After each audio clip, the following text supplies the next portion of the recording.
are diving into one of the most critical aspects of building a sustainable business, which is cracking the code on customer acquisition cost and conversion. To lead this session, we are honored to welcome Mr. Ravi Verma, former General Manager Marketing at Great Learning.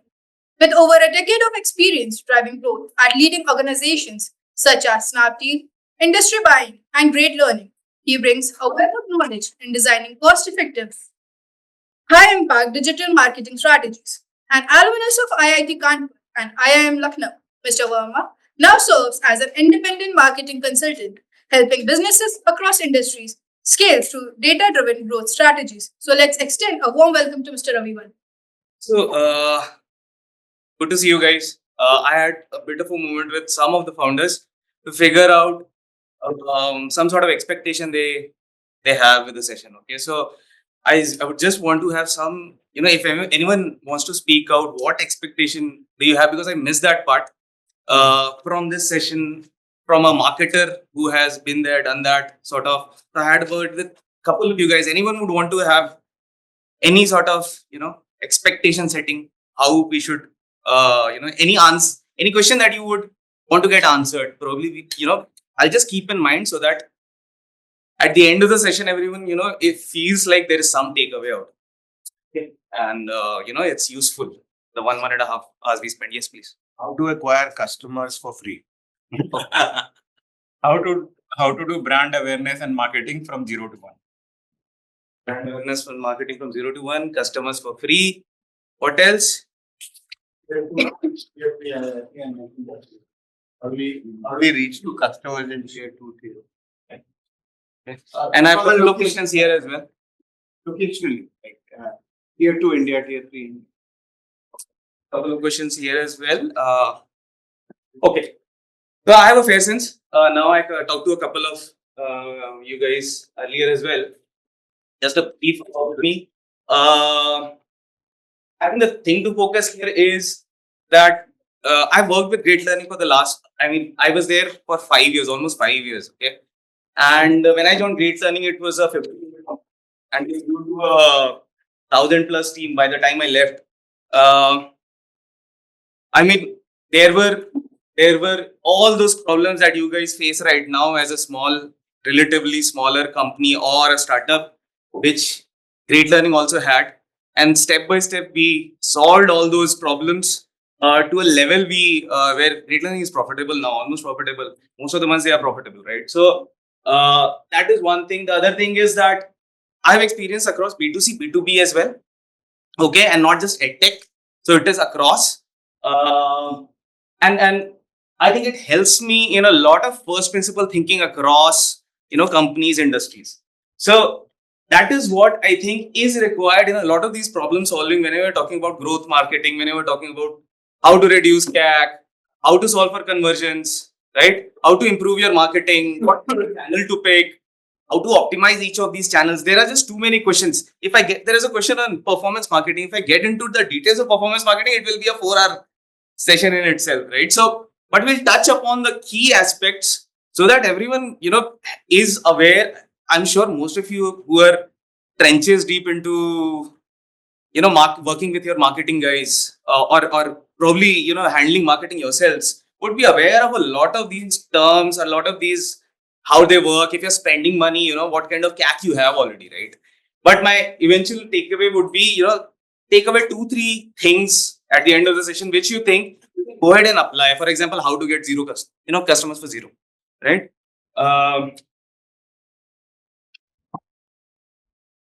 So, for example, when I was talking about Snapdeal, Snapdeal was the first company out of college, right? I was they had 4 or 5 members at the time when I joined. And story hai, bahut sare stories honge actually within this. So we had no idea how to acquire customers. Hame kuch nahi malum tha. Digital marketing, I was a digital marketing expert supposedly at that time in 2012 when there was no digital marketing course or anything in MBA colleges. There was nothing absolutely. So we learned on the job. And customer acquisition, right? At that time, Snapdeal, if you remember, Snapdeal was pivoting from a deal platform to a product e-commerce platform, right? And it was pivoting at that point of time.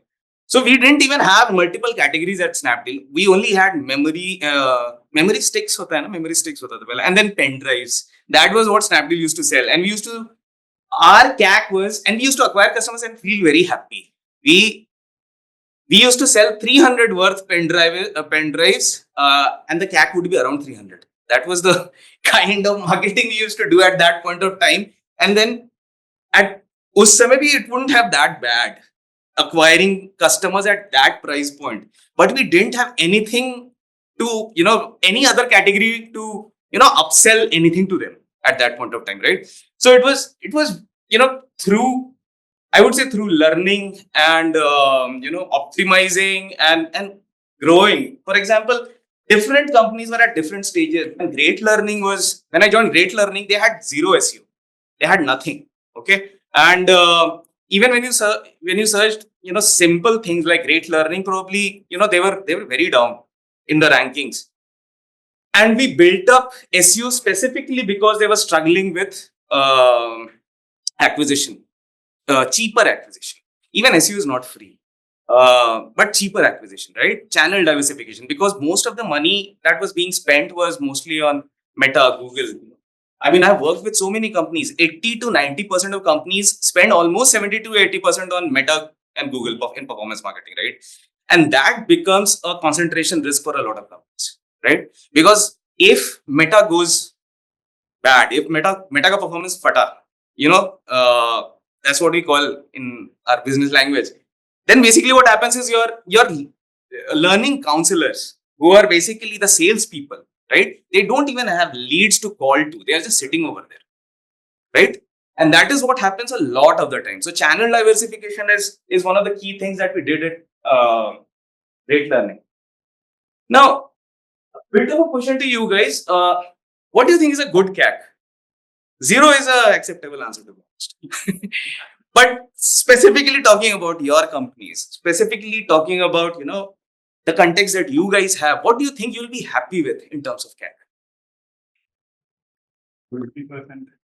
20% of GMV. GMV and revenue alag cheez ho. Revenue ki GMV?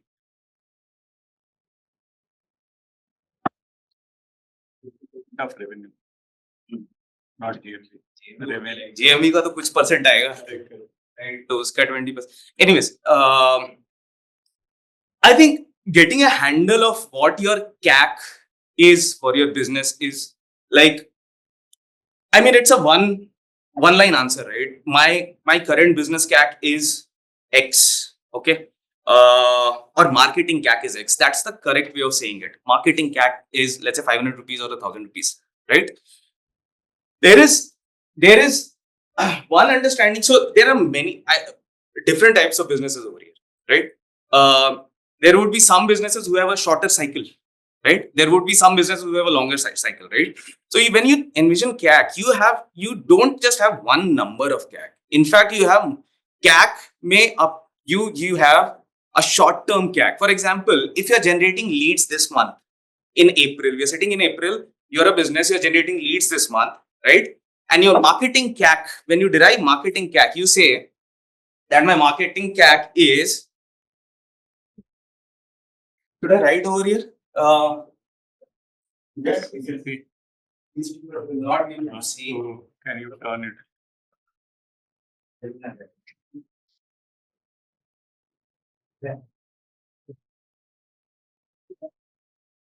Let's switch it to the other side. These people, even if they don't see, nothing goes wrong. It's okay. I think everyone can. So this is we are in April, right? We generate, let's say, 1,000 leads, okay? And there is some cost involved in generating these leads. Let's accept that. That cost is C, right? Now what happens is, there will be monthly targets. Every company has monthly targets, or there are some other targets. Every company will have some monthly targets, right? We have to convert some percentage of these leads into customers, right?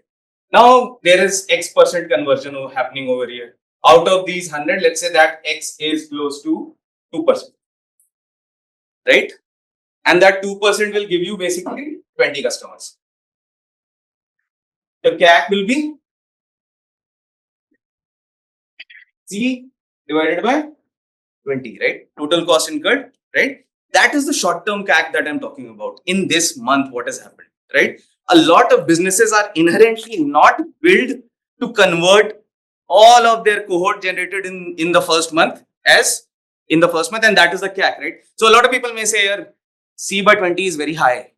I mean, if the cost is in lakhs, probably you can calculate or whatever, that number is very high. But what will happen to the 980 leads that didn't convert? So 20 converted, right? There are still 980 people who didn't convert, right? And they didn't want to buy at April mein nahi khareedna tha, right? So, so there must be a handle of long-term CAC as well. If not today, eventually it should make sense somewhere down the line, right? It cannot be, and it cannot be infinity. Right? That time period should be something reasonable, like a 4-month period or a 6-month period. So I'll tell you a story. So basically, Great Learning, for one of its courses, had very poor conversion rates, 1.5 conversion rates for same month leads, right? That's what we used to call same month leads, right? Same month leads conversion rate, 1.5%. And the CAC was really high for that. But what happens is over a period of time, because the course was itself 2.25 lakh. If you look at Great Learning courses, they are like really expensive courses. They are not cheap courses, right? They are like 2.5 lakh courses, BABI and DSB and stuff, right? 1.5%. So it did not make sense. If you are acquiring, if the CPL is like 1,000 rupees, and you are converting at 1%, right? That is like really, really high cost of conversion. Even if it's 2%, it's really, really high. But ultimately, what we were focusing at, okay, what about these 980 leads? How much would they convert over a period of time? And that period of time, we figured out after a certain maturity that there is a curve. People convert from this group as well, from this cohort as well, and within 6 months' time, they will actually sort of even out, right? And what happens is that this conversion rate actually tripled to 4.5% over a 6-month period. So basically, the money that you spent over here, C, was basically the CAC that you spent was like very high for the first month. Over a period of time, that actually CAC reduced by itself. No magic, nothing. Just that we did not forget the leads. These 980 leads we didn't forget about. We said we'll they didn't buy in a short-term period, but if we follow up, if we basically be top of the mind with all our marketing, automations and lead nurturing and even sales outbounds, right? Eventually, our business should make sense for a longer period of time. So that's what I'm talking about, short-term, long-term. Yes. But in case of long-term, if you do all of that, doesn't the CAC still increase because you're still doing n number of activities to convert those leads which did not convert in the first month? So your CAC actually may increase, right? Because those 980 customers which you did not acquire in first month, let's say your duration is 3 months, and let's say there was a consistent follow-up by the customer care, there was a consistent follow-up through marketing effort, right? There's still a cost associated with that. How do you calculate that? Agree. इसलिए मैंने delta डाल दिया है. There's a delta, correct? Delta C is much lesser than C. Much lesser. Okay. So eventually the math works out. But without going into the numbers, that is the basic funda. Even if you, for example, if you have acquired leads, right? The leads ka CPL hota hai 2,000 rupees, right? If you apply lead nurturing, marketing, let's just take marketing. Let's not take sales cost at all right now. Okay? Let's just take marketing cost. If you apply nurturing and all that, right? You're doing it through email, you're doing it through WhatsApp, you're doing it through SMS. These are relatively much cheaper ways of reaching out to the customers, right? And the cost adds up, I agree, but it doesn't add, but the opportunity cost is much higher, right? It will be double, So eventually it has to make sense. If coming back to I'll play a devil's advocate over here, right? If you again go back and retarget these guys through paid channels like Google and Facebook remarketing, eventually the CAC, this delta will be somewhere close to C, which you don't want. Yeah, we don't want to. Right? And that is why your lead nurturing game needs to be much better. Right? So retargeting doesn't work, you're saying that. In that case. I'm not saying that retargeting may work, But it may work. Basically, it has to be a well thought out approach. Why are you doing that? Right? If you have cheaper channels to achieve the same outcome, right? You may not go ahead and do that retargeting on performance. WhatsApp is the best channel. How do you for how long do you keep nurturing these 980? How do you decide that? So it actually depends on your product. What is the cycle of your product? How do you funnel it, and are you covering this later? yeah, see, what happens is typically all of these leads, once they are a little older, right? What you do is there are either you are when they are a little younger in the system, right? What you do is you top load marketing and your nurturing thing, right? When they are a little older in the system, you basically reduce the marketing communication a little bit, because there is context loss for the user as well, right? For the leads as well, right? And then what you do is you basically find out trigger points where they have shown an interest again, right? And you basically, I mean, obviously not all 980 will convert, right? Initially also only 2%, but it adds up, right?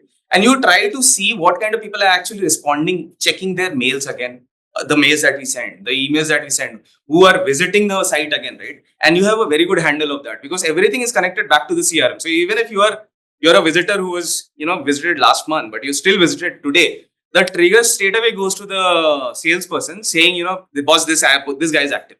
You need to do something about it. Okay. And to be honest, there is no.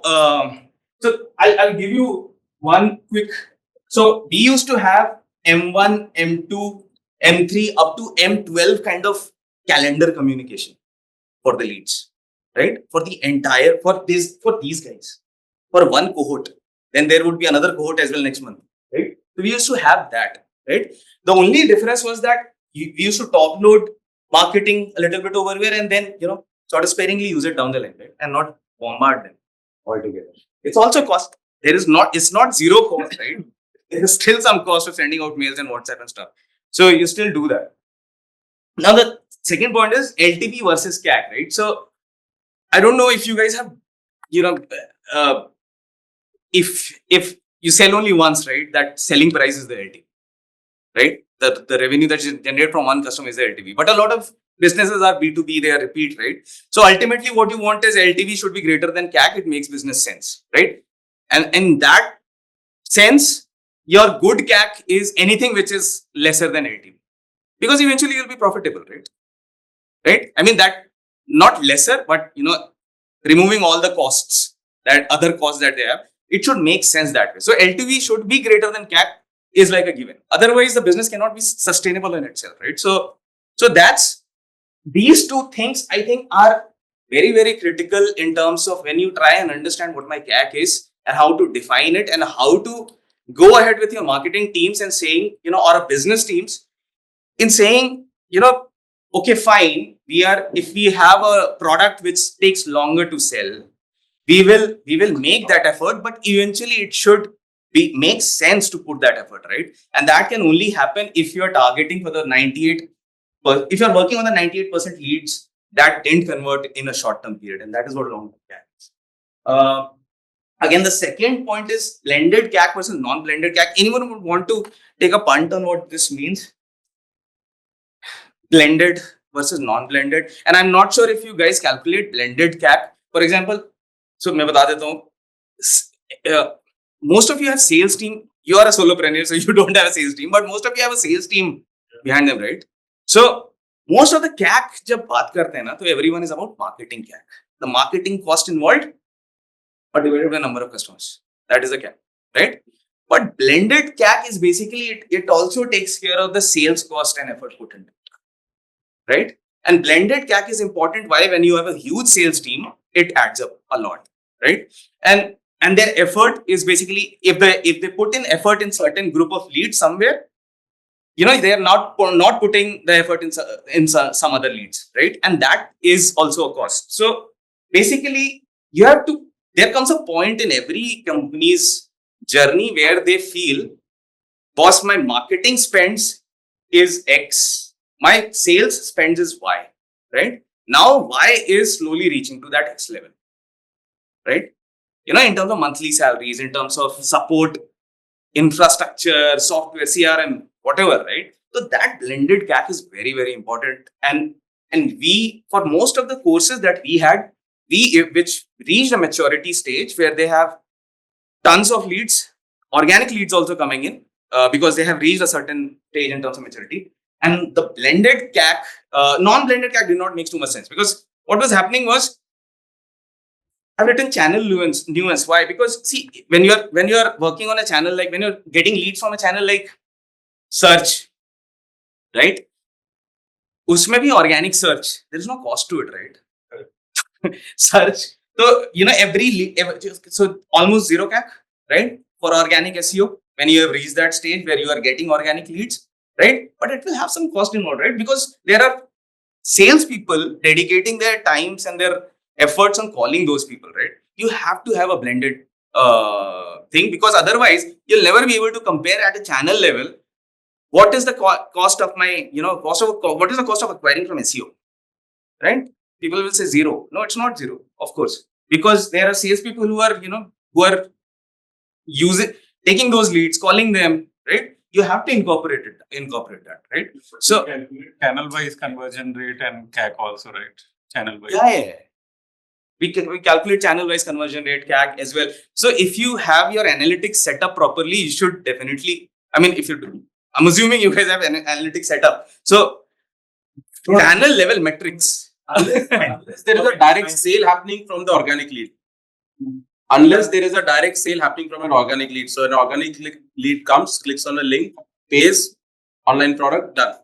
This is a okay. So In that case, it's a pure organic lead. There is no sales involvement. There is no sales involvement. It's a pure. Right. So there would be products like these in companies where basically the sales does not even participate in the conversion, right? So, but I'm coming from my great learning sort of background and saying, sales to lagega hi, kaise bech denge 2.5 lakh ka course, right? So that's what it is in terms of CAC. So my takeaway from this slide for you guys would be, try and identify, is my CAC good? And good does not mean zero. Good means that, eventually business will be profitable, over a longer period of time. So as a, What was your CAC when you were running the marketing for Great Learning? I started with very, very high, shameful, 60% of revenue. 60% of revenue. We were basically not making money at that point of time. Annually, you're saying annual CAC, right? No. 60% of revenue would be your CAC, right? For example, not annual CAC in the sense, yes, long-term CAC. Yeah. So, That's not bad from what we hear about many companies. They're going well beyond revenue. All the big ones don't. Great Learning was a bootstrap start. No, I understand. You could not afford that. He put a rider there, long-term value. Long-term CAC. LTV. That's the CAC on long-term value. He said Long-term value does not have a clear definition. That depends on who's the investor on the other side. Yes, the investor may say, 2 years is my long term. Some would say 5 years is my long term. So, right. Ravi, just a quick question. Is Stories. operating accrual or just a top line? Like, so for example, if I run a course, 2 lakh rupee course, the cost of servicing that course is about 30-35%. In this case, it means operating, the cash flow, So the revenue, cash flow. not just top line revenue, after deduction of because we are comparing marketing CAC sort of over here, right? So, with the LTV. So Because we do this we are a B2B company, so the CAC is actually sales for us. Because we have to do a lot of demos. Yes. For customer, it costs money, and no university is going to work without a demo. We have to spend that money, and That's your marketing cost, basically. One question, if you have a freemium model, where would you add that cost? That's also CAC. So even if it is freemium, there is a cost of getting a traffic to the landing page, right? Yeah. So that cost of traffic, right? It will be there, right? So Cost of servicing that traffic. yeah. So if 100 people sign up for your freemium product, right? Free product, right? And we spend, let's say, 100 rupees on to get them. Okay.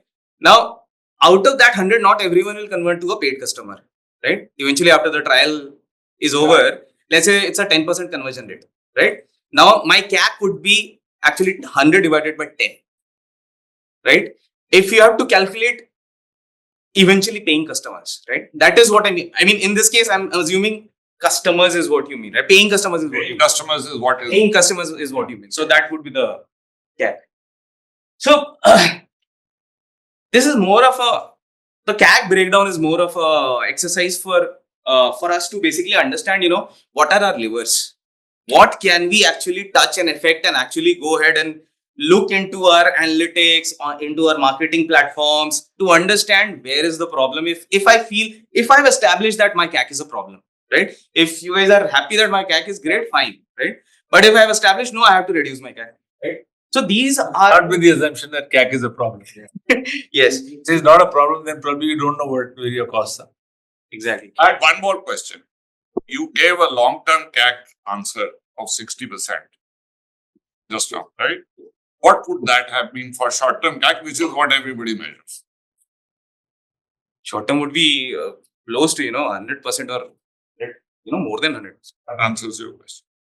No. What I'm saying is, the great learning started in a brick and mortar, built a brand, built a very good brand, had reference customers, had word of mouth, and then you offer the product, right? People who are starting afresh don't have that. So a lot of the money, the branding question which was coming up, the lot of the money you think is for sales, but actually it is just sending a message to people, Karen, nahi Karen, let's think about who are these guys or whatever. It raises that question. Yeah. And therefore, many of the companies, the numbers which are visible during the peak of EdTech, cost of selling was well in excess of revenue. Yeah. Multiples of. So the point is that simple metrics will be if my long term if I have to recover these leads are active for next 4 months, so 4-month lead cost, right, divided by conversion.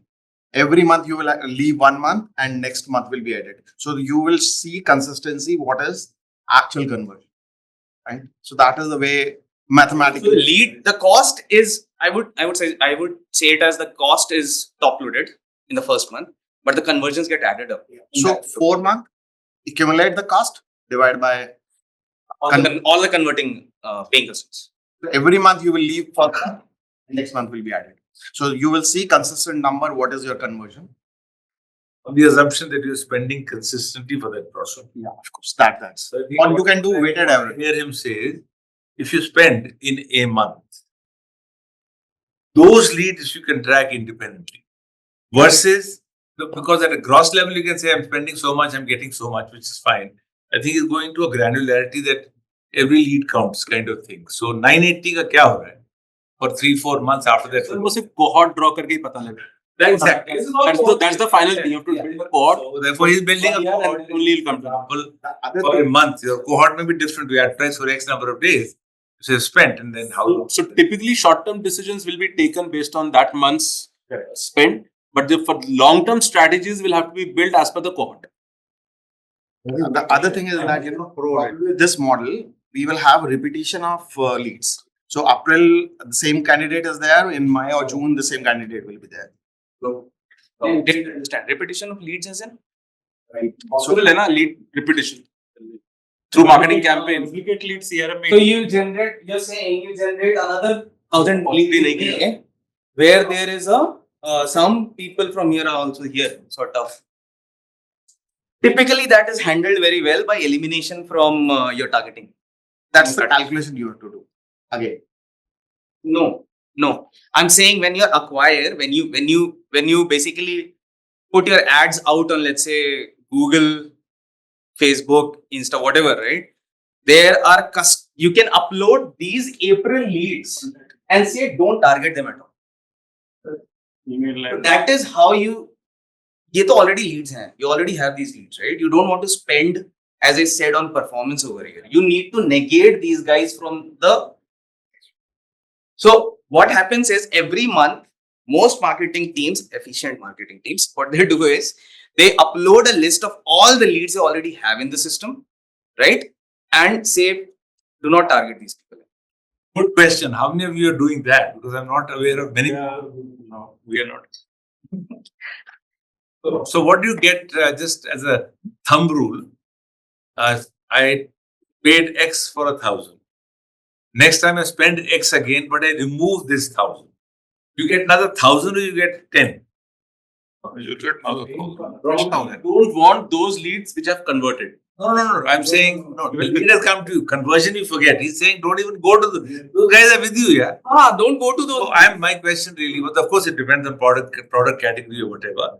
But in your experience, if you would do those 1,000, or first question, if they remained, how many of them come back to you, first of all? Though you have paid for them. And very few will come back, so you want them out of your system. No, a lot of people come back. So if you do not negate, you end up targeting the same people again. Pay for them again unnecessarily. Exactly. And that is what we don't want. We don't want to spend dollars or clicks, because there are a lot of people who will just click on ad, and when they click on the ad, basically that is where the cost event happens, right? You don't want that. You don't even want them to see your ads anymore. Right? You want to say you don't want to see them want them to see the same ad. You want them to see, if at all, some follow-up message or something. Correct. Any other product, if you have multiple categories, right? Maybe that is fine. Product, which is saying, I'm just saying, I have one course only. for your primary lead, he saw one ad and clicked on it. You don't want him to show the same ad and he clicks again. That's a waste of money. Yeah, but for your product, if you Same give a campaign. second ad, are you saying to give it to them? Same 1,000. I mean, it's a contextual decision over there. Why? Because you have the lead. If you have a sense that you can upsell within your That goes to other marketing that's channel. not nurturing then, no.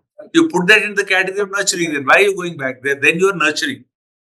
You're nurturing, but not by showing the same ad. Yeah. If it's a different product, if it's a different product, then you would want them to see that. That's different. That's a different point. So that's not nurturing in that sense, right? So if you send, let's say you have one product for a minute. You have one ad. And you want to put the same ad again, draw this 1,000 out. So you don't waste money on them. You're paying for them, or if they click or whatever. First of all, what percentage will click again? If it's very few, it doesn't matter. It is a non-trivial month. Oh, so therefore, there's a gain in not sending to them. So by non-trivial, I mean it is more than 5%. It is enough so that when you are working at scale, that 10% or whatever number is significant enough. If you drop them and you put the same ad again this is theoretical because too many factors there. Would you get a more or less similar number? Because the universe is huge. I got 1,000 people first time. I pulled those 1,000 out of the people to be addressed. Put the same ad again. Will you get another 1,000? This is the classical, what your customers are. So basically, it's the Chaz. I don't remember the thing, but basically it's like this. There are early adopters, and then there are fence sitters, and then there are doubters, right? The idea is to get the early adopters as early as possible, right? And when you scale up, so what is happening is you're scaling up. Essentially speaking, we are scaling up now. We had 1,000 leads, we'll reach another 1,000 and 1,000 and whatever, right? We are scaling up, right? There will come a time in this scale up process. I have written this over here. This is actually important. There comes a time when the scale is so high that your early adopters are, you have almost exhausted those kind of leads, right? And now you're going into the fence sitters, doubters kind of people, which are very, very hard to convert. Right? So that good observation. You basically, when you keep doing that over time, your CAC typically increases with scale. Right? Because you can't have all early adopters, right? You can't have all people who are hooked onto you to buy your product. Can I add something on this, if that's okay for everyone's benefit? Yeah, sure. Let's take a very interesting example. How many knows how Whitehead Jr. sold it to Baiju? Anyone has it? This is a very critical and important marketing story for us to understand.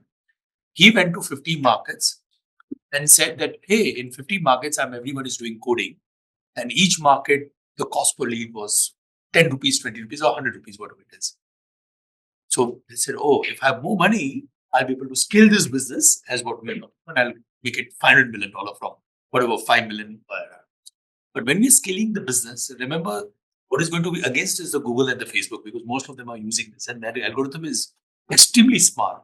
It works on a number of people trying to search on the similar keywords, and also second is the depth of the market, right? And as this two combination goes, if you see in the last 5 years, actually your cost per lead has only gone up, has never come down.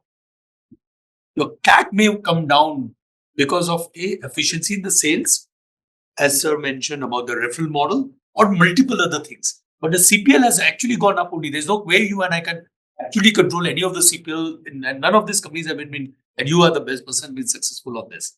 So when we talk about scale, it has to be in the context of the depth of the market. People are searching on this, and how many competitors are there. So if you see today, practically, digital marketing will work in the top probably 15 cities in India, or maybe 20.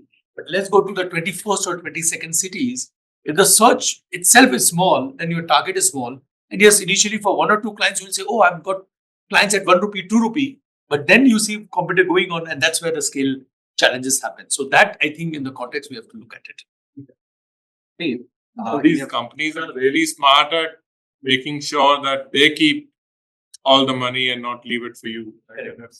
And if their algorithms are based on extracting that money out of you, and on the other side there's competition for that lead, then you know who's going to win. Correct. In your previous slide, in just once, at Great Learning, did you ever work with institutions in the B2B model? Yeah. Where it is not B2B2C, but actually payment was done by the institution. It was an enterprise team in itself, and it was at least by the time I left, it was a very small contribution to the entire Can revenue. you tell me the number? Like the split part? How much B2C, how much B2B? I think it would be 80-85% B2C, the rest 10-15% would be. My question is, when you are doing a B2B, how do you calculate the lifetime value? Because that's the recurring thing. Yeah. And it is going to, I mean, unless you pull the plug or they pull the plug, right? Usually 1-2 years, that's it, they will keep rolling because they also see value in your products. So how do you arrive at LTV there? I think it needs to be a good guesstimate, because you need to understand how long will you be able to hold on to an average customer. LTVs are always calculated at an average level. There, CAG is completely enterprise sale. It is not Enterprise sales, CAG, yeah. not at all. No, not necessarily. You may also generate enterprise leads using marketing. Yeah. Right. But typically, when you are at that level that I said, it was mostly sales driven. It was not marketing driven. Okay, no, thanks. Ravi, at Great Learning, were you having a separate budget for branding and as well as for marketing? And were the channels were different and approach was different? Marketing is like, performance marketing is like, I love this analogy. Performance marketing, I say, is salary, right? You work every month and you get salary back, right? You sell your time, you get salary. Branding, SEO, these are assets, right? Once you have that, they'll generate cash flow, right? That is the closest, real life analogy that I can suggest. So performance marketing is good because, unless until you have salary, you'll not survive, right? So you'll have to have your basic needs, you have to pay salaries, you have to do, your everything, right? So you need cash flow, right? And performance marketing is good at that. So if you have a decent handle on the ROAS, return on ad spends, performance marketing can do it, but it is gunpowder. You put X amount of money, you'll get Y amount of result, right? As soon as you stop spending on ads, your revenue vanishes, right? And that happens with a lot of companies, okay? For various reasons, right? Reasons beyond your control. For example, what will happen is, I don't know if you guys have advertised on Meta specifically. I don't know if you guys have noticed, even if you're at a small scale of ad spends, during the big billion days and Amazon sale days and everything, all inventory is costlier by leaps and bounds, right? And eventually nothing happens for that 10-15 days, your CPL goes for a toss, right?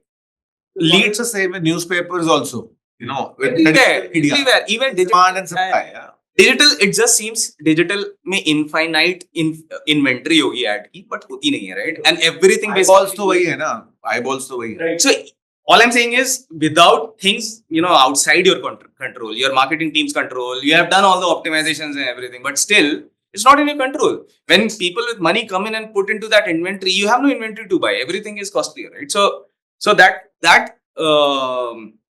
is why I genuinely feel any marketing team, good marketing team, typically builds performance, right? Because when you're starting a business, first of all, you need feedback from customers, right? You need to understand whether your product market fit hai ki nahi, right? You can either get it through social media, network, performance, whatever, right? Where you can immediately get it. You don't want to wait for SEO to fly 3 years down the line and then you get your first customer. That's not what you want to do, right? So that is where performance comes into picture. But eventually what you want is that it has to be a self-sustainable business. You want to invest on assets. Your brand is your asset. Your SEO is your asset. Your word of mouth is your asset, referrals, right? So build a product which basically people, virality is an asset sort of. So I think that is what that is what is when I talk about traffic channel, second part on cost of traffic. So CAC breakdown, first of all, I missed this. CAC breakdown, if you think about, there are two legs to CAC, right? One is cost of traffic. The other leg is, traffic comes, there is a cost involved in that. From 0 to infinity, it can be anything. The other leg is conversion of that traffic. And conversion has two legs. It may have two legs, right? One is your landing page in itself, you are converting it, where you are basically like an e-commerce, right? E-commerce is basically the landing page is the conversion engine itself, right? You don't need a sales team to push any sales, right? So that conversion rate, your landing page conversion rate, and sales conversion rate is basically if your product is oriented in a way where you're generating leads on the landing page, now it goes to the sales and then you have to convert. So all of these are basically metrics, and that you have to have a very strong handle on, right? Starting from cost of traffic, you should know if you're advertising on Meta, you should know what your CPM is. Meta deals with CPM, right? First of all, Meta is a endless pit in terms of where you put money in, right? I'm talking about Meta and Google specifically. Why? Because as I said, most of the people who start, performance marketing, they do in these two, right? Because there is almost infinite inventory supposedly, and it's easy to start, right? And your audience is there, right, on all these platforms. So Meta, you have to understand what your CPM is. If your CPM justifies, and also have some sort of competitive knowledge also, what would XYZ, my competitor, uska CPM kya hoga, right? So that you are not completely off the charts. You need to have some sort of benchmarks, right? And eventually try and see whether you can reduce your CPM over time. Similarly, your CPC over time, and your CTR. CTR is click-through rate of your ads, right? So you have to have a very, very strong handle on these cost of traffic metrics, right? Eventually, your cost of traffic will be defined by whether your placements are right, okay, which is your CPM wala part, whether your and CPC wala part, and also whether your ad copy is right, which is the CTR part, which is basically, if your ad copies are completely, out of sync of what your search, basically you're advertising on search, you're selling a course, and you're talking about something else, right, which is which is completely not what users want. Now there are a lot of optimizations within this, right, which if we go into, if you have to improve CTR, how do I do it? For example, someone asked branding wala question, right? Branding, you asked How much do you spend on marketing? 0 to 1 in terms of branding, right? As I said, ad copy is even, if you have to figure out what kind of ad copy I should put out on my ads, right? Which should resonate, which should increase the CTR. First of all, you have to do that research, right? What is my positioning? Why am I even existing as a business, right? What is my USP, so as to say, right? And the idea is to bring your uniqueness as a business authentically into the world, right? And that is what differentiates in terms of, because there are ad fatigue, to suna hi hoga, basically ad fatigue hai logon ko, right? And unless until you seem and sound different not for the sake of being different, but for the sake of putting your uniqueness out in the world, right? The business that you are building out in the world, it is very, very hard to stand out, clutter breaking, right? And that is where these metrics, these are just one words, but marketing teams typically have a very, very strong understanding of, how to optimize on these metrics. Okay. Traffic channel I have kept specifically, as I said, organic channels are very different from performance marketing channels. Why you use organic channels? It's a long-term thing, right? Branding, it's a long-term thing. Your performance marketing gets at least your foot in the door, kind of a thing, right? And eventually, I mean, most founders eventually that I have worked with, they get fed up of performance. They say, yeah, I don't want to give Meta any more of my money. Google any more of my money. I'm just tired, right? Because you're at their mercy at the end, right? And overall cost बढ़ जाएगा. You'll have no idea why बढ़ा है. Algorithms change हो जाएगा. You have no idea why change हुआ है. They do it for their own sake, but it may not eventually end up well for everyone, right? Is there an alternative for what? For Google and Meta. Someone should build. Someone should build. Unfortunately, not. Not right. My general sense is that all of these. Why is Google famous or why is Google popular? It started with search, right? My general take on this is that a lot of search queries are moving on to your AI thing. For itself, I mean, just look at how we also search, right? We search on Perplexity now, ChatGPT, Grok, Gemini. We are doing that. We are not going to Google. Google is more of a search karo and then classified ki tarah 10 links, right? It is also trying to summarize everything and put a snippet over there now. But eventually what people are looking for, these AI engines understand. They know that people are looking for one answer. They're not looking for 10 answers and figure out yourself, right? So my sense is that at least search will lose in coming time. AI, ChatGPT and all, where the answers are more crystallized, they will win. So a lot of companies. Right. Sorry. You are competing now. We are competing with humans today who are searching, and then your AI is competing, amongst each other to get attention. So SEO will be amongst the AI engines to compete for attention, because which website or which information is the AI tool showing is also SEO. No, that's not what he's saying. He's talking about the ad that is being displayed, sponsored ads, when you are doing a search. So this is not what AI is competing on the content of your website. We are not talking about that. He's talking I'm about talking about now, right now, 3 years from now, or when AI was not there, ChatGPT was not there, they were not very popular, right? Your typical search would be going on Google. Google kar lo. That's what we say, right? And that is how Google became famous, right? Because they have resource of all the website and they will basically rank them and then show you, right? Now search in itself is changing from searching on Google to searching on AI engines. Yeah, correct. And how is AI functioning? How is that tool? Where is it searching for? And which comes up first? It's links only, right? But my point is, okay. Which link? So now I am searching versus he is searching, and SEO is looking at human keywords. Mhm. Now it's Perplexity versus ChatGPT, and it's searching the links. It's right. What links is ChatGPT pulling out and giving that one answer is again going to be a competition to what Google and Facebook is doing. It was an answer to Google versus something else. ChatGPT आ जाएगा. अब ChatGPT पे आपको अपना पैसा लगाना पड़ेगा आने वाले. If ChatGPT will have to open up the ad wala 100%. or it will have to be paid. because से start होगा ad पे आ जाएगा. Yeah. So basically that is what it is, right? Most of eventually, but Google and Meta has all other modes like other platforms, Insta and YouTube and stuff like that. It's not easy to. I have a question here. I'm more interested to know whether you're covering it later, then it's fine. What do we do with those 980? Yes. उसके साथ क्या करें? बताओ 20 तो समझ में आता है, पैसा लगाओ. आया लीड, आपने नर्चर किया, आपने अब ये 980 का क्या करें जो हमारे पास इकट्ठा हो गया? he did mention M1 to M12. And nurturing plan is that. Nurturing to other channels. See, lead acquisition is different from the nurturing part. But nurturing again happens on remarketing. Extremely low cost. That is the delta C.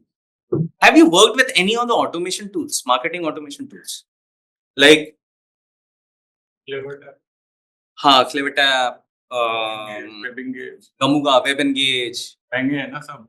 ये महंगे भी उनके सस्ते वाले भी Zoho CRM और marketing automation is very सस्ता. It's not that costly, right? What do they do? Basically, once you have generated all the leads, CRM and marketing automation are like brother sisters, right? You get CRM, you build a CRM engine. अब यार leads आ गए हैं, इनको हमें marketing engagement कैसे करना है, right? So any good CRM worth its salt has a marketing automation engine attached to it, right? Whether that is Lead Squared, Salesforce, Zoho, anything, right? The reason is that it is one of the cheapest ways to reach out to your leads again and again, and then convert. And that's that is the options you mentioned. Sorry? Lead Squared and Zoho and whatever. What's the experience? Experience in terms of Return on which one is better? Which gives the best return? I have worked with Lead Squared, I have worked with Zoho, I have worked with Gamuga, which many of you not even heard of.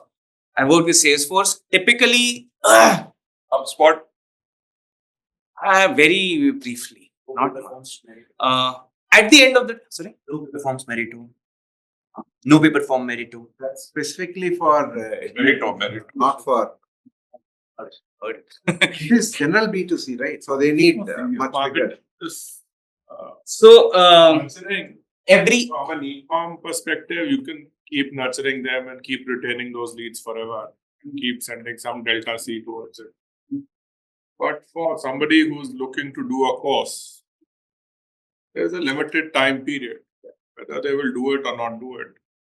And therefore, when do you figure that delta C has to stop? I mean, of course, if it's a course which is if it's a test prep course for IIT it's a limited period thing. But if it's an upskilling course for AI ML, we have seen people, the lead was 2018 lead and it converted in 2022.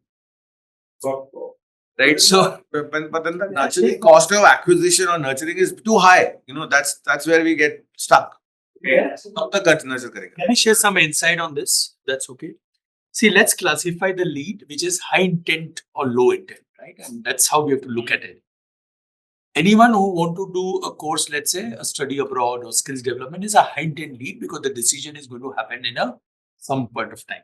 That is one approach we have to look at it, because the validity of that is a very short term. It's an event base, right? That's how I look at it, or a K-12 or something like that. Any intent lead, practically, 980, when to give up on this? The thumb rule mantra is, if you have called that client 14 times, first of all, is that person picking up the phone or not, right? It starts from there. If after 14 attempts, the person is not picking up the phone, don't waste your time anymore in life. And obviously, when you call 14 times, it's different point, sometime morning, sometime afternoon, sometime evening or something like that. So that is one thing which is important. If the person has picked up the phone and there is some conversation, then either he will buy it or not buy it. That's how I would look at it. But it has to go. And when you talk about intent lead, mainly the intent lead, if you don't call up, that 2 hours or maximum 3 hours. Ideally, it is minutes, but let's not get into that. But if you don't call up in 2-30 hours, your probability of conversion is reduced by more than 60 to 70%. And the reason, let's take an example, right? And a travel, right? Or even an interior design, if I want to do it. I'm taking a different example on the non-education to understand the concept. I'll explain what I want in my home to the first 3%. If I have to really talk about my home, I'll myself be fatigued as a thing. Yaar, mujhe abhi aur nahi bolna hai. Let me see if this 3 works out or not. The same thing happens now. Let's look at a course, right? Let's take a different example of study abroad. He'll speak to 3 counselors, maybe 4. 5th, he doesn't want to explain the entire profile again, unless the 3 or 4 are not good at all on this piece. So that's why the intent plays a very, very critical role. Now, giving a very different example, if there is a product like toys, of a toy, it's a continuous process. There's nothing like a high intent lead. There, the calling works, but then you have to figure it out at what stage you need to call up. Right? And that's where some of this CRM plays an important role. They will give you a score basis that, what activity they've performed at different point of time. And then you'll have to ensure that that's the only time you call up, because calling means it's an effort. Otherwise, toys and a lot of other products, You don't just call up just because you've got a lead. Picking up of call, is, especially for the Gen Z and the Gen Alpha, it is not happening anymore. When they don't take the call now. This is the truth. Call down. Correct. But if you have effective market nurturing on your leads, on those 980 leads, then they will call you back. That is what I would love to. In that case, it's a product. See, we have to look at whether the product is an event-based product or a continuous product. Take an example of First Cry. It's not an event-based, right? I'm only talking about education. I understand, what you're saying, but So then it's an event-based or a continuation. Let's talk about if the product is for K-12, then it's a very event-based. If they take an admission, then you don't have to call up. But if the product is for, say, something which is a support of K-12, which could be your hobby classes and all this, then this is not necessarily an event-based. You know that the person will try your classes, may come again and all. So that's how I think we'll have to look at it as well. I'm assuming, sorry, I'm assuming that you are saying you are focused on 980 because you already figured out that 20 is the max you can get. they sort it because they are searching. No. But No, he's not would saying- 20 have been 30. Purpose of that nurturing process. No. That is for Oh, the you mean balance whether in the mindset. first time itself. Yeah. if you First have- time- I would like to understand. So you can answer both and all. Absolutely right. Saying your best return is if this 20 becomes 30 on its own. And instead of getting 20 to respond, what do you do to make sure that you get 20 or 30? By the way, 20 becomes 21 has a dramatic effect compared to 20 becoming another 20 over 6 months. Absolutely. Right? So I think both if you can. And part of the just one question, he asked that question, between this CRM and that CRM, which one is most important? I think the answer over there is a lot of these, I'm talking about marketing. Some CRMs are CRM first, marketing automation second. For example, Zoho started as a CRM and then has marketing automation attached to it, right? Some marketing automation tools are marketing first, right? They are less of CRMs. They use CRMs as data store, that's it, so that they can use it in marketing, right? So that is what a company has to decide, because I've seen a lot of companies using only Zoho CRM and that works well for them for their use cases. Depends on what the use cases and how much the maturity is. And I've seen companies using a big CRM and another big marketing automation, specifically because this CRM does not do marketing automation that well. They have the lead squares. For example, Great Learning had lead squared, which is a very good CRM, but it was not a very good marketing automation. What's the best marketing automation? So we got Web Engage. We basically did a lot of research. In fact, I was involved in that project where we basically signed up Web Engage as our marketing automation tool after selecting between Web Engage, CleverTap, Mo Engage, and stuff like that. How long back was this? I left in 22. This was 22. But by now, a lot of water would have flown under the bridge. It has good. Leadscore also has a lot of good Maybe. automation. This is Zoho. I have seen very recently. It has become very good, right? So Manu, just to answer your question, Also, other channels like you are saying performance marketing. There is also Times of India Network and Hindustan Times Network, and they are also running campaign for their job portals and all, right? So let's say Times Jobs. So we are also working with them where they are running the email campaigns to candidate, and you can have You your do all own that. profile filtration and all. do all that, but it's not very scalable. Scale may be to that. That's the problem. Manu, I'll give you an example on this. I actually heard it in late night call my wife is on. She works for WhatsApp business messaging and Facebook. So they had a use case with an EdTech company where, particularly for Gen Zs, so they use a WhatsApp chat API to keep people engaged. And they built multi pathways, which now are AI enabled also. So it's effectively an AI chatbot which is talking to that student. And they realized then they started getting 980 started to convert back without having to invest. I was basically sitting there watching TV while this conversation's happening. So I have one in my house. I know they don't pick up the calls anymore. So don't. In fact, they only want to. Are you referring to your call or others? They just actually on silent. They're very happy to chat. Very happy to chat. They'll respond and chat. So she was. Actually, that's a valid point. She had proposed, and they were actually reviewing it. Reason why, she is the product manager for WhatsApp API, pay. So she wants to capture that spend. So she's working with the business messaging team to say, because education spends are very high. Otherwise, other use cases are like metro and all, which is a 50 bucks, 100 bucks. But this is great. This is where they're collecting 20,000 rupees, 15,000 rupees. So Meta actually used his engineers to say, "Hum workflow bana dete hain just for trial, and then you all can build it." So that, because business messaging now has become a little expensive, but earlier was as cheap as 7-8 paisa per conversation. Or something. Now it's about, I think, 40, 50. It was 55-60 paisa, and then they bought Time it into 1 rupee for Yeah. all of it. but they bought it back because they got a lot of heat from the market. That tends to work. What she was telling me, for a lot of their customers who have Gen Zs as customers, that works a lot. Interestingly enough, insurance companies are using. We also do that. So what happens is we typically do lead campaigns. Once a lead comes, and then there's a calling that happens. But for actual sales conversion, we send a WhatsApp message with a link.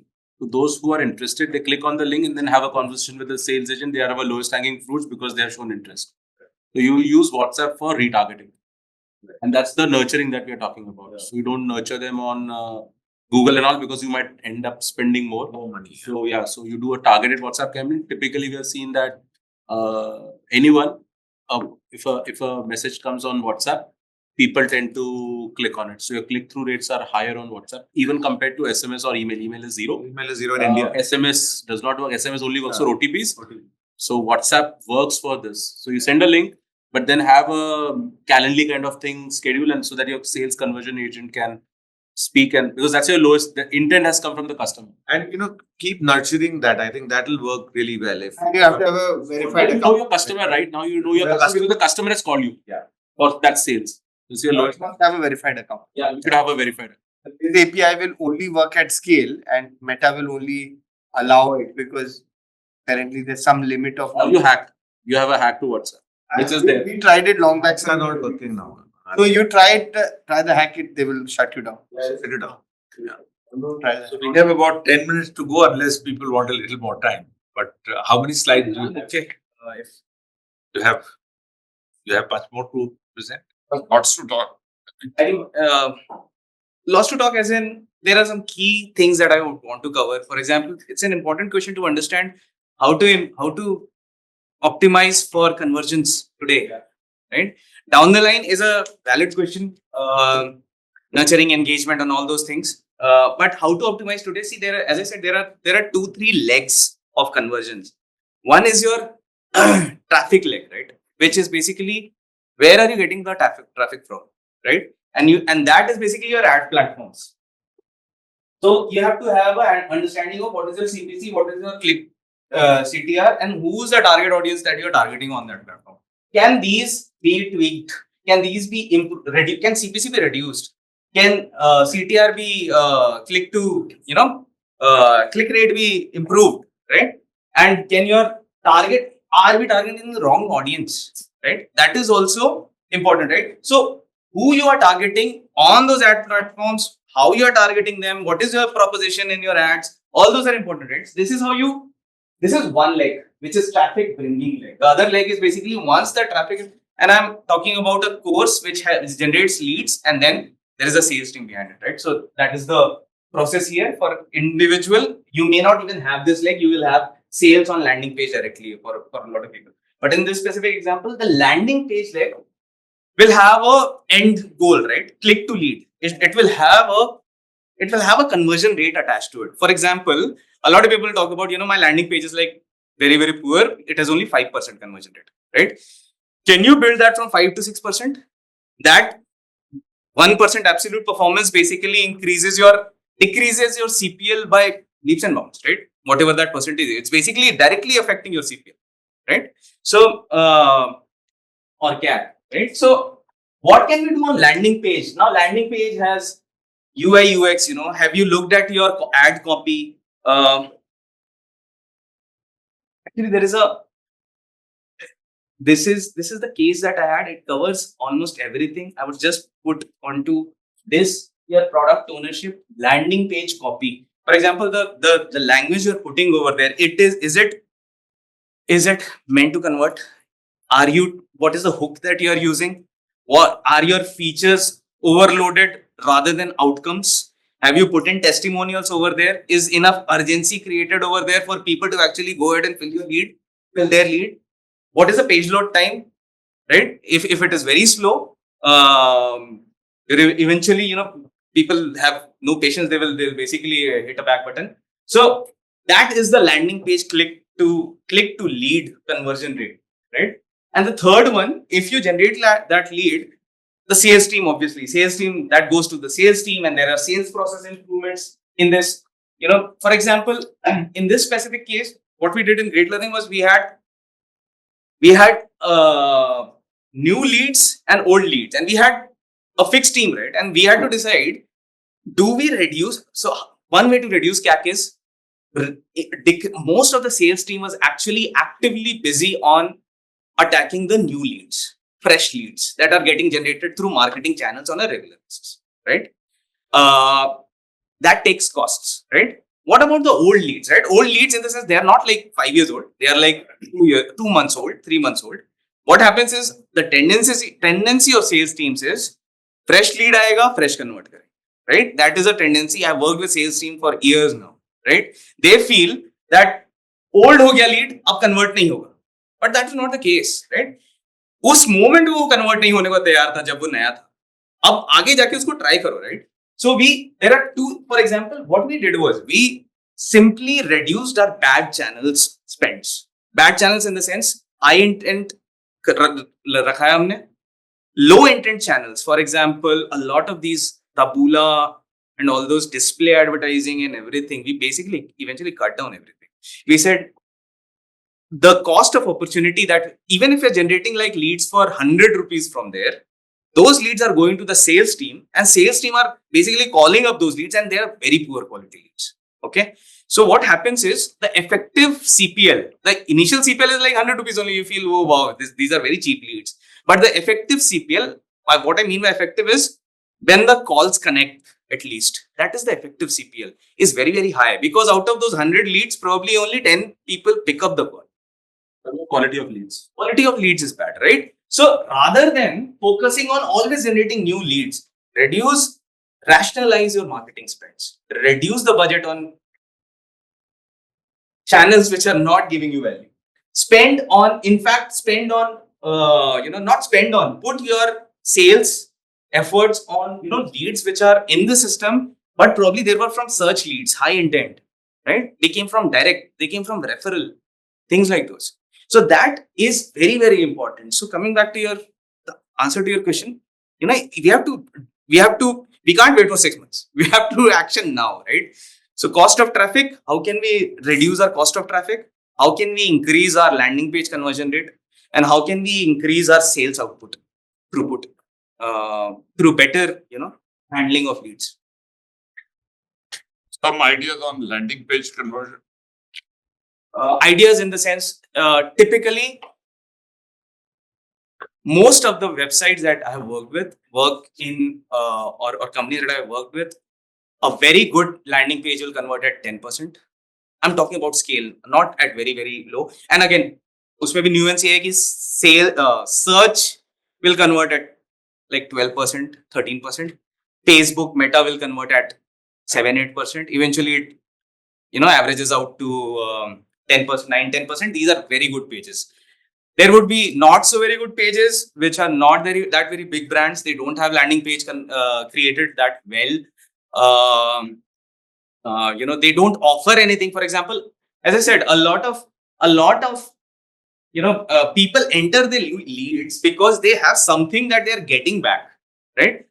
In the sense, just imagine 2 call to actions for the firm. one call to action says, submit your email and we will send you white paper on XYZ versus submit the form. Of course, there is a difference between these two, right? Because people are looking forward to getting something back, right? For the exchange of the information that I'm giving you, right? So, and it's a very normal way to say that, if unless until you give me your email ID or phone number, I'll not be able to send you that white paper or gyan material, whatever I have. For example, free course is a lead gen mechanism. Premium is typically a lead gen mechanism. I'm giving back free trial, right? And that is just have a look and go ahead and do it. So I mean, landing page, mostly copy, hook, call to action. If we are very focusing on outcomes and not features, that's a very common mistake that a lot of companies do. In 10%, what is the numerator and what is the 10% would be basically out of 100 people who are landing on the landing page, how many people fill up the form? So the numerator will the lead divided by traffic. lead divided by traffic. I have one question. Like, will this work? Like, Gen Zs are interested in playing games, right? So, in the Play Store, if a game like very short games to demonstrate like physics or something is there, but that is interesting, and there is something like that. If you play that game and if you are exceptional, some people you can earn some money, but it is difficult. But because they want to earn money, definitely many of them will play the game. Maybe it's a small amount, 50 rupees or 100 rupees. Okay. And in that time frame, if you can give the advertisement also of your company, and so will What that is the work? game first of all, and what is the company? No. That's incent model. Incent model. Means, suppose you want to promote physics. So there are various games of physics like Angry Bird or something. It is not completely disjointed, right? You are placing your ad in a very contextual environment, right? So Physics game hai and physics so you're selling, right? so and then you are saying that if you are actually crossing this level, you will get some money. Okay. But in Play Store, I think you do not have to pay. I don't know. No. To launch a game, you have to pay, like in other advertisements. Launch a game. You launch a app. You can launch an app. No, it's built in launching and building, launching an app. An app and play something. Download the game and play. So it's not, you do not have to pay There are anything. free games and paid games. So free games are there. And what you will say is that you give some demonstration of the game, which is quite entertaining, maybe a very short game. And then in the advanced stage, you will say, if you cross this level, you will get some money. But it should be a tougher one. But many people will try that because they can earn money. Right. Yeah. So will that work? I don't What is the product? I still didn't understand what you're selling even. Let's say I'm selling a cybersecurity course. cybersecurity course. And you have cloak and dagger kind of games. Okay. फिर उसका branding करना पड़ेगा. Something, huh? फिर उसका branding करना पड़ेगा. We go game ka. How would people go for game? You're saying Like there is a game already. the game also you have built. People are going and playing. Game also you have built is what you're saying. A very short game. No. So I think what he's saying is He has built the the game. game also you have built. First to promote the game. Exactly. You have to promote the game first. Then you are hoping that if he plays the game, he'll look to the right and maybe he'll see your thing. और अगर वो game दूसरे का है तो फिर performance marketing में पैसे लगेंगे. If it is someone else's game and you want to show a banner ad, then I'll do that. I think it is like performance marketing. I think what he's saying is it is contextual. See, I'll do that if my customer research tells me that a majority of my eventual people who join this class play games. I'll do that. You at least got some suspect. That game, I mean, whatever game you are building, I mean, the consumer behavior is they enjoy intellectual games. Correct. That is the consumer behavior, That's clear. right? So there is another way. You can just see the professors and just in the LinkedIn, you just say that this is a game for cybersecurity on LinkedIn. And faculties generally know that we need to train the students for this. And if they find it interesting, immediately they will distribute the game among the students. So with zero investment, you can do that. You can sideload the game. You don't have to really be on Play Store. You have the game. You can sideload it on your Android phones. But it is possible. It is possible. It is possible. I mean, depending on the context, if my eventual customers are gamers, let's approach the game out of there. So let's put it this way. I'll summarize my understanding of what you're saying. Freemium is one way by which you attract people. Right?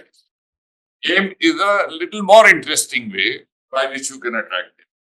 Right? But then it'll have to be very, very contextual. In freemium, it's very clear. You reach up to a point, you want to go further, but then says no pay, then only I'll pay. See, we are also talking about two products here. Freemium is your same product, only that it is opened up to the world. Tasted a bit for. You are not building any other product. That's your core product. Your game is not your core product. You have to build it. There is a cost involved. It's not free. So how about in B2B? If it is B2C, we understand this. But does this applicable in B2B business or product service also premium? Or is it Demo, you build a demo for B2B also works out. It is not Yeah. universal. A demo is a freemium, right? A demo, you can Trial period. What There's a trial version is a freemium. whatever it is. Sir, another Trial. thing, like university students are there.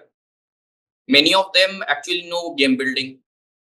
You can ask them at a very nominal rate, we will give you an experience certificate. They are ready to do it for you.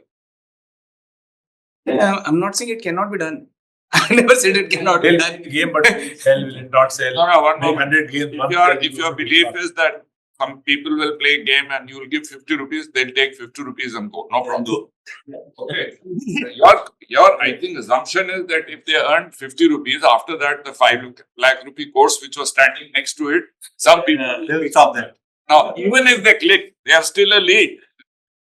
Then you will go further work on it. So I think you'll have to weigh the cost benefit basically. At best, you can say you'll get a lot of suspects. They are not yet leads because there's no intent which has come in. But a lot of this, in fact, the case is more or less covered. I think these two are what we did at Great Learning was basically there were a lot of courses. We basically killed some of the courses. That is the product portfolio rationalization bit. We got to know which courses will eventually be our winners, right? And now you cannot put money behind everything. Some products are just not meant to fly that way, right? Probably that is not the time you launch it when the CAC is high, you're struggling with cash flow, you want it to be, you want to go for a fundraise, you want to show profitability path and things like those. That is when product portfolio rationalization comes in, and it happens across companies. It's not something new in EdTech specifically. And the last one is very self-explanatory, unless until you know, and this comes back to the brand building that a lot of people ask. In fact, one of the questions that I've written over here is how to go from 0 to 1 in terms of brand building, right? So the first, and I have this question from a lot of early stage founders who ask me, brand kaise banana hai, right? And first of all, I ask them is, what do you think your brand stands for? Right? Matlab, what jargonized word हटा के मुझे 4-5 word में बता दो यार कि मतलब what does your brand stand for? What does it solve for, right? And don't talk about features. Talk about outcomes. What pain are you solving? And when that, and it seems easy, it is not easy at all. Because because eventually what will happen is either you will define it, or you'll fall into the trap of sort of not having the clarity of who you are targeting, what your product or service stands for.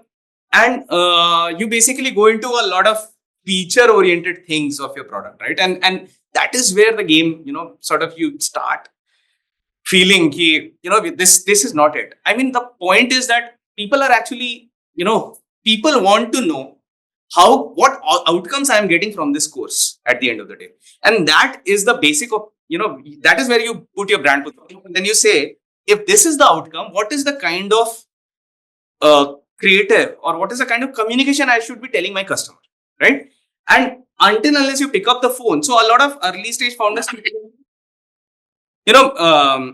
what they do is they pick up the phone themselves, do the research themselves, right?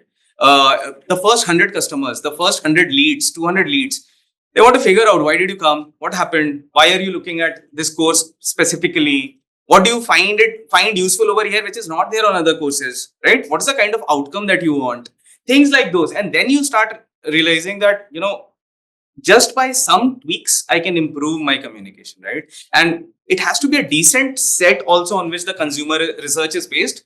For example, it has to be at least 30, 40, 50 people that you have talked to, right?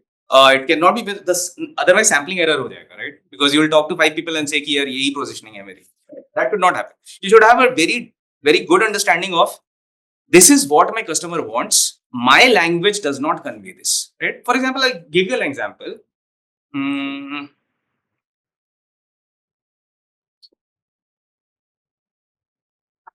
So very simple. I mean, unlike other courses, there was a data science course which was specifically meant for 0 to 2 years people only. 2 years, 0 to 2 years work ex only. Beyond 2 years work ex, they were not even accepting the admit. Okay. So when they talked about when we were looking at why people should join this course, the USP of the course was eventually it had campus placement and stuff like that. It was not an online course at that point, right? And most of the students that joined in were basically their concern was basically that they couldn't get a job from their usual engineering colleges or whatever, and they wanted something which had a lot of campus, which had CV preparation, mock interviews, stuff like that, right? And that is what they valued, because in their colleges they did not have CV prep, they did not have mock interviews, they could not crack engineering or data science interviews, right? So all that was built into it was already there in the course. ऐसा नहीं कि नहीं था, but we didn't shout out loud saying this is the USP, right? And once we realized that, we basically reached out to even the sales people, the marketing communication. Basically, that was all oriented towards this is the outcome you'll get. You do all this, you'll crack interviews, you'll get jobs, and how you get jobs is we put these three things or 4 things. You have a boot camp and stuff like that. So all I'm saying is, unless until you have a deep customer behavior knowledge, you can do all efficiency improvements and you can do all experiments and whatever. You do not exactly know what the customer wants, and then you bring in all the traffic, cheap traffic and everything, and it will not convert. Eventually sales mein jaake ruk jayega. So any thoughts, takeaways? I'll not cover this. This is activity, you can do it at your home. This is basically for your own business. What do you have a handle of your CAC? Do you think if your CAC is, do you think first of all your CAC is high or low, or you're happy with it? Do you think it's a cost of traffic problem, or is it a conversion rate problem? Now, if it's a conversion rate problem, do you think it's a landing page conversion rate problem or a sales conversion rate problem, right? These are all levers that we need to go back to the table, think through, come back with answers. Sit with our individual product marketing sales heads and talk to them. How can we take 10% improvement from here to there, right? So these things. Have you benchmarked your CPL? Have you benchmarked your L2C? L2C is lead to conversion. How easy is that to do? Benchmarking? How do we find out? So one of the ways we used to do What works? what worked was, a lot of people used to post fake job reviews, jobs, and basically not fake exactly, job openings, sales head or something, right? And you'll basically figure out what kind of and then a lot of people apply, right? People from competitors apply, right?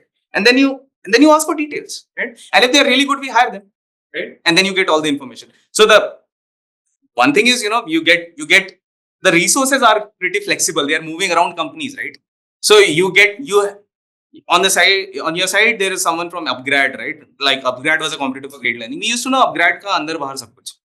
Here, what they even Upgrad marketing, I would not know as much as we knew about Upgrad. So that was the kind of level. You interview people. You also have, in fact, the founders also have a very vested interest. They go out, meet the competitors, founders, and forums like these, of course, right?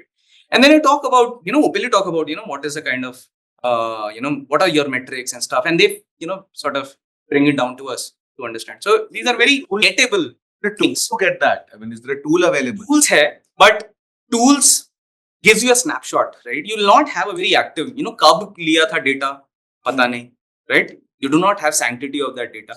But for example, you will not have tool, I don't know what tool we will give you CPC number or a conversion rate of landing page number. It's very hard.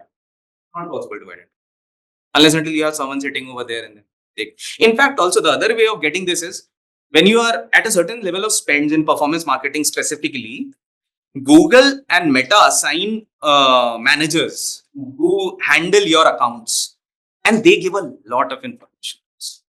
They tell you, your benchmark is something like upgrade. They are doing their CAC, their CPL is like 500. Why is your 1000, right? And then let's get to 500. Things like those. So they get a lot of Get to find. This is spend more. Yeah, but good point. I think that's a very good source. Okay. Is this like a separable problem? Like you design a product, you market it hopefully well, you sell it, right? These are three different teams. Of course, they are talking to each other. And typically in all the online learning programs, I think there are only three things. One is the brand, with who university you have partnered this program with, IIT, NIIT, IIMs.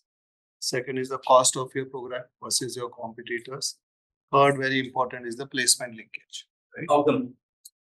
So I have typically seen, like when we were not with IITs, our sales team cribbing about मेरे IIT नहीं, इसलिए बिक नहीं रहा, ठीक है? तो IIT आ गया, अब क्यों नहीं बिक रहा है?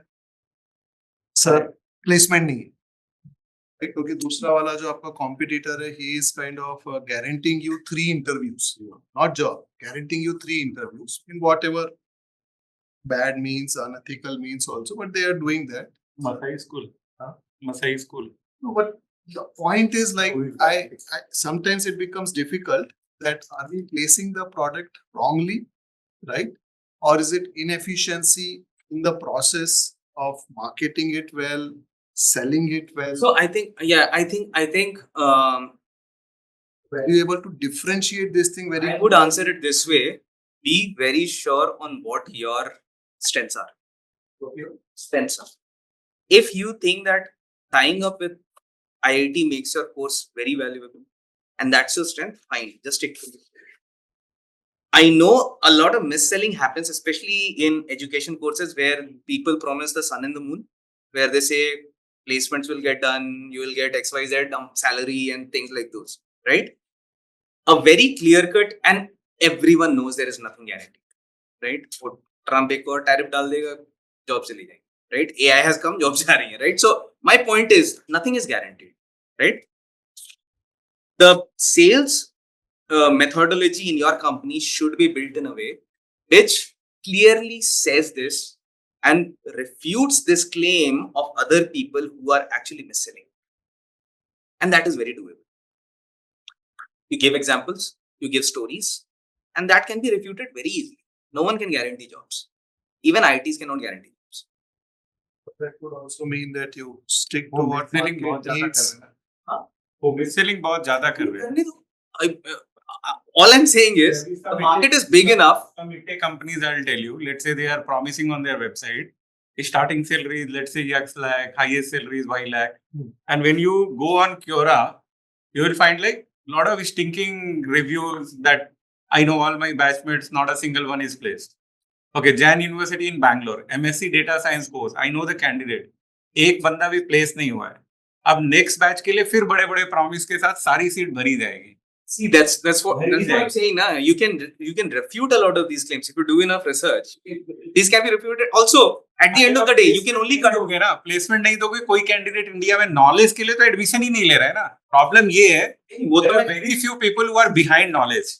No, वो तो मैं कहता हूँ कि I'll tell you my experience. So we sell a lot of IIM executive MBA. Now it's a great opportunity, same faculty, course curriculum, degree, everything, right? But many of the candidates, they say that, oh, there is no placement assistance, placement in executive MBA from IIM, I will not apply. So अगर उनको placement मिल जाए ना, तो उसमें अभी, so if you look at America, more people are doing online MBA than on-campus MBA. They are behind knowledge. I'm also selling some DBA courses, Indian living in US. He has done BTech, MS, उसके बाद वो PhD कर रहा है और वो already 4 crore के job में है. मतलब कहाँ जाएगा वो? नॉलेज के लिए कर रहा है वर्सेस इन इंडिया में उनको प्लेसमेंट आउटकम चाहिए चाहे वो आए अहमदाबाद हो कर्म नहीं करते फल की इच्छा के साथ. See, if this was the case, na, great learning would not be this big. I'm telling you.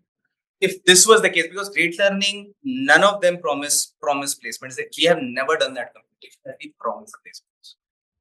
So if you are not promising In fact, I'll tell you. In fact, degree from a very prominent university at a very cost effective price, maybe Purdue University or some top university, and also sold courses where there is no university attached. It's great learning ka certificate.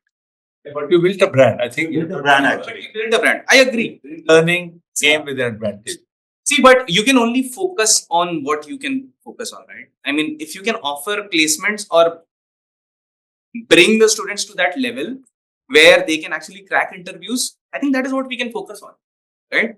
I mean, build up your course in a way, then it's a product intervention, right? Your product is failing right now, where you cannot make the learners crack interviews, right? I don't think promising is the answer here, especially false promises, right?